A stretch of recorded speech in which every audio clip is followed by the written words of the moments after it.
ஒன்றிய இந்திய தேர்தல் ஆணையமானது எஸ்ஐஆர் என்று அழைக்கப்படும் தீவிர வாக்காளர் பட்டியல் திருத்தத்தை அனைத்து மாநிலங்களும் செயல்படுத்தப்படும் என்று அறிவித்திருந்தது. இந்நிலையில் இது தொடர்பாக திமுக முதன்மை செயலர் கே நேரு ஒரு அறிக்கை ஒன்றை அளித்துள்ளார். அதில் எஸ்ஐஆர் அநீதிக்கு எதிராக தமிழ்நாடு போராடும் வெல்லும் என்று தெரிவித்துள்ளார்.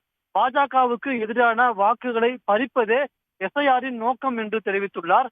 மேலும் தில்லுமுள்ளு செய்து வெற்றியை ஈட்ட முனையும் பாஜகவின் நடவடிக்கைக்கு தேர்தல் ஆணையம் துணை போகிறதா என்றும் அவர் கேள்வி எழுப்பியுள்ளார்.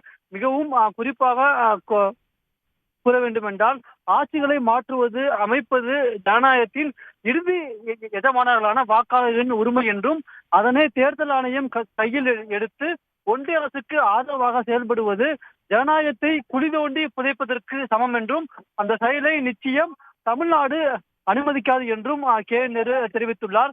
பீகாரில் சுமார் 8 கோடி வாக்காளர்கள் உள்ள நிலையில் எஸ்ஐஆர் என்ற பெயரில் தேர்தல் ஆணையம் பல லட்சம் வாக்காளர்களை நீக்கியது நாடு முழுவதும் அதிர்வலைகளை ஏற்படுத்தியது என்றும் கே நேரு தெரிவித்துள்ளார்.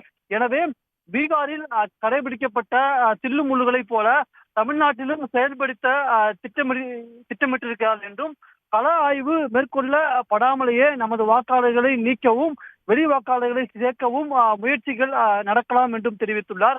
எனவே இந்த சதியை தமிழ்நாடு ஒன்று திரண்டு போராடும் என்றும் திமுக முதன்மை செயலாளர் கே நேரு தன்னுடைய அறிக்கையில் தெரிவித்துள்ளார்.